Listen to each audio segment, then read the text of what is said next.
adorable friends. I am so excited to be here today and read to you guys this really fun book.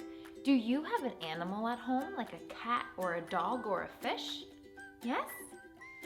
Well, animals can bring you such great joy and love. And in this book, we have an old man and an old woman who feel very lonely. So they go out to get a cat. But they don't just get a cat, or 2 cats, or 3, or 4, or 5 cats. They get millions and billions and trillions of cats. What are they gonna do? Well, why don't we go and read our book and find out? Millions of cats. Once upon a time, there was a very old man and a very old woman. They lived in a nice, clean house which had flowers all around it, except where the door was. But they couldn't be happy because they were so very lonely. If only we had a cat, sighed the very old woman. A cat? Asked the very old man. Yes, a sweet little fluffy cat, said the very old woman.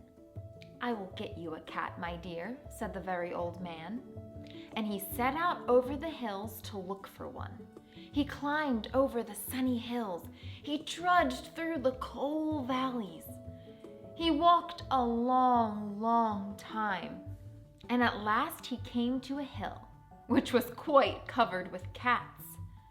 Cats here, cats there, cats and kittens everywhere.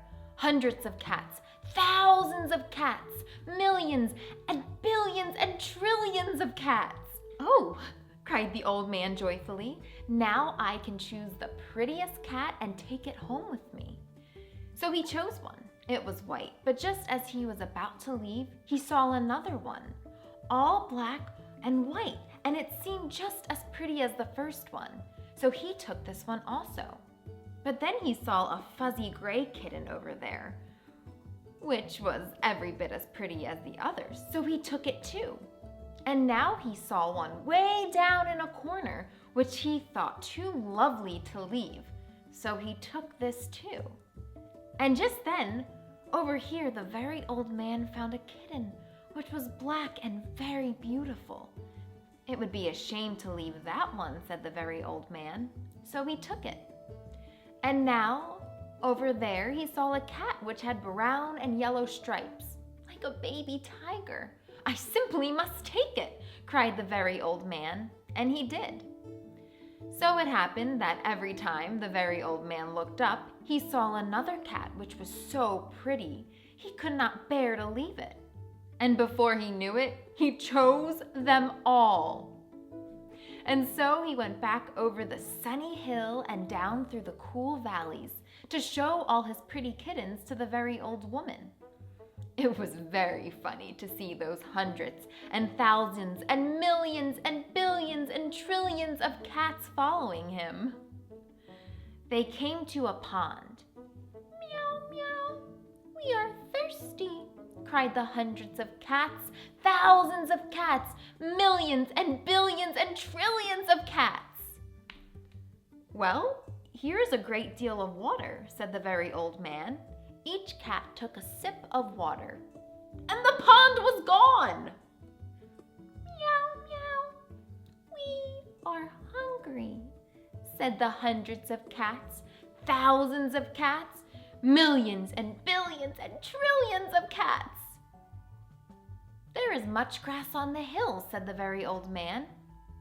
Each cat ate a mouthful of grass, and not a blade was left. Pretty soon, the very old woman saw them coming. My dear, she cried, what are you doing? I asked for one little cat. And what do I see? Cats here, cats there, cats and kittens everywhere. Hundreds of cats, thousands of cats, millions and billions and trillions of cats. But we can never feed them all, said the very old woman. They will eat us out of house and home. I never thought of that, said the very old man.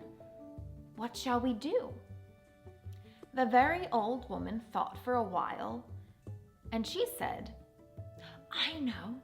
We will let the cats decide which one we should keep." "Oh, yes," said the very old man, and he called to the cats. "Which one of you is the prettiest?" I am, no, I am, no, I am the prettiest, I am, cried hundreds and thousands and millions and billions and trillions of voices, for each cat thought itself the prettiest. And they began to quarrel.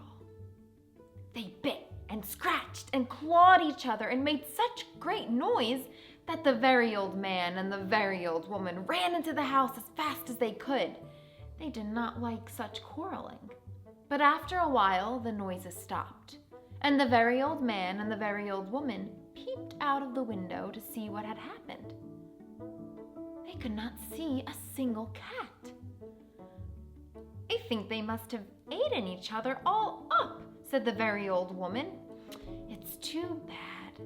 "But look," said the very old man, and he pointed to a bunch of high grass. In it sat one little frightened kitty. They went out and picked it up. It was thin and scraggly.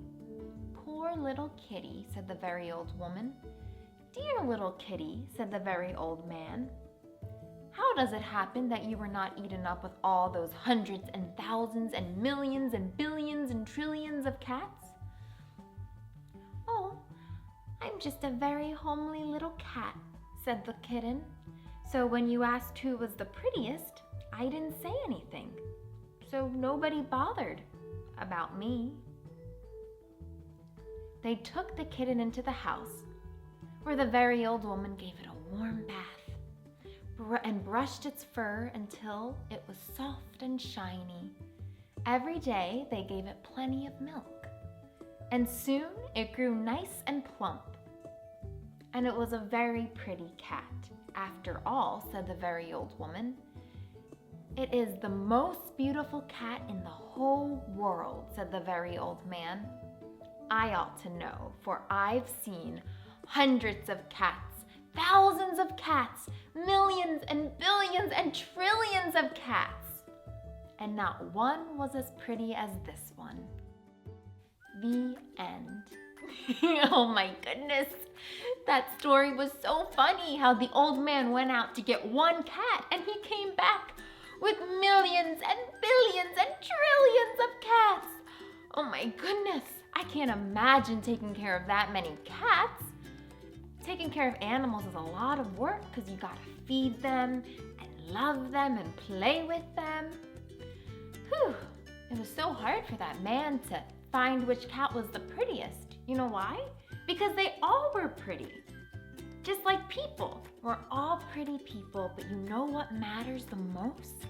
Is what's inside of us and the love and joy we bring to others and to ourselves. So it doesn't matter what we look like because we all look different. We're different sizes and shapes and colors. But what matters the most is what's inside of us. So let's all have an amazing day, friends, and let's spread our kindness to other people and to ourselves. Bye, friends. I'll see you next time.